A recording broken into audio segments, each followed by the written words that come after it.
essence of spiritual progress. The subject of today's discourse is the essence of spiritual progress. While speaking about progress, two things are to be carefully remembered. One thing is that progress is always systolic, positive. It never moves in a straight line. And the second thing is that the velocity and acceleration vary according to the variation in physical, psychic, and spiritual planes. In the case of so-called physical and intellectual progress, the variation in acceleration and also velocity takes place due to certain belligerent forces acting within and without the microcosm in the physical plane. The most important belligerent force is the inertia of the earth, and in the psychic plane, in the intellectual stratum, the main belligerent forces are the different projections of mind, the difference in reflection and refraction in different psychic bubbla. That is why I say that there cannot be any actual progress in the physical and psychic planes. There can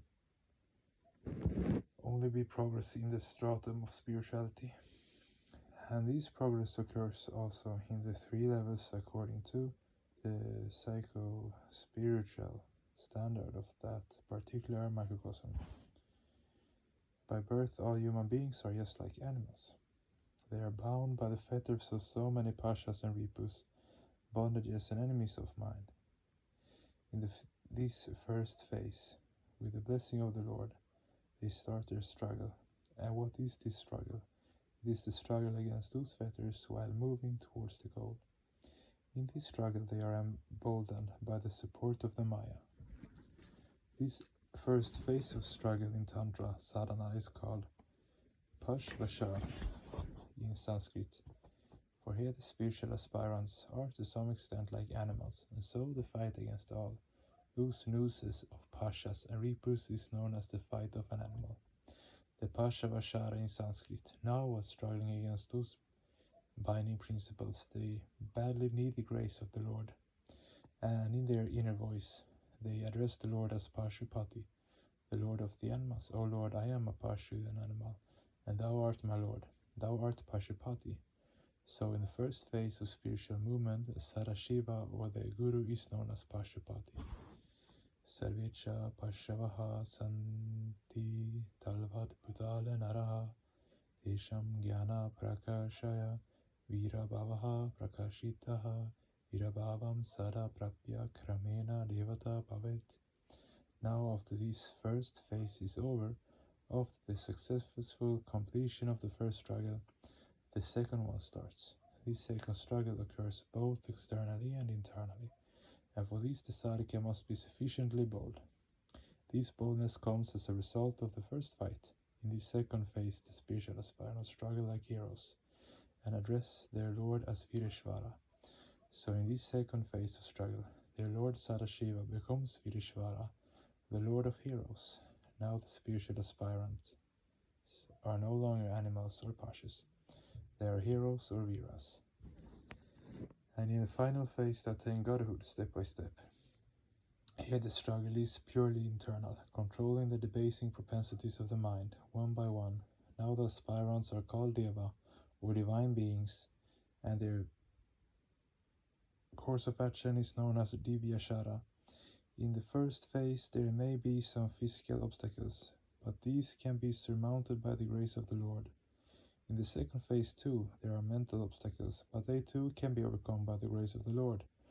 For he clearly says, Devi Yesha Gunamayi Mama Maya Duratyaya Mama Eva Ye Prapradyante Maya Metam Tarandite. Bhagavad Gita. This Maya, this depraving faculty, this Avidya Shakti, in this is my Maya, she is under my control. Shakti Sa Shivasya Shakti. So those spiritual aspirants who have surrendered at the altar of the Supreme need not be afraid of Maya, because the Lord before whom they have surrendered controls that very Maya. Daivi Yesha Gunamayi Mama Maya Duratyaya. This Maya of mine is insurmountable. But Mameva Ye Praparyante. Those who have taken shelter in me, Maya Metam Tarantite, will easily surmount this Maya. So spiritual aspirants need not be afraid of this Maya. She can do nothing because the Lord is with them. In Pashvashara and Virashara, they are helped by the Lord to fight against Maya. What is Divyashara? From the root Div comes the word Deva, which means vibrational faculty, vibrational manifestation. The supreme cause is nominal. From it emerges the vibrational faculty and the entire universe. All the manifestations are nothing but a mesh of so many vibrations of so many wavelengths, and thus there is a variety in this world. Prakaroti iti prakriti, prakaram karoti iti prakriti. Now in the third phase, the spiritual aspirants become one with a particular expression, and slowly they move towards the nucleus of the universe that controls all the vibrations. If a particular vibration is called a deva, the supreme controlling faculty of the devas is called Mahadeva. Tvamishvaranam Pramanam Maheshwaram Mahadeva. Finally, the spiritual aspirants become one with the nucleus, and then they control all those vibrational expressions, all those devas. Then they themselves become Mahadeva. You know, I told you that devotees are A-class intellectuals. Actually, they possess A-grade intellect, and not only that, they are cunning also. The devotee says, "O Mahadeva, I am not a philosopher. I do not know what sort of entity thou art, because I do not know philosophy. But this much I know, that thou art my controller. Thou art my everything. Tava tattvam na janami kidroshisi maheshvara yadroshisi Mahadeva tadrashaya namo namaha." O Lord, I do not know what sort of entity thou art, but whatever thou art, to that entity I prostrate myself.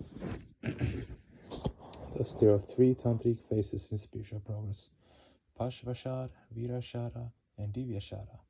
Now there is a knotty question. In spiritual progress, all three avenues, Bhakti, Gyan, and Karma, have been recognized by the sages. All these three are avenues of progress, no doubt, but you should remember that in Jnana or intellectual progress, in the final phase, you will have to take shelter in and remain under the scope of Karma and Bhakti, without action or Karma, and finally, while becoming one with the Supreme, you will have to resort to Bhakti.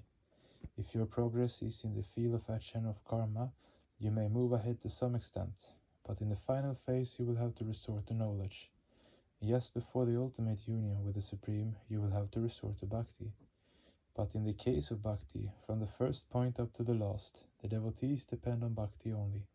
They need not take shelter in Jnana or Karma.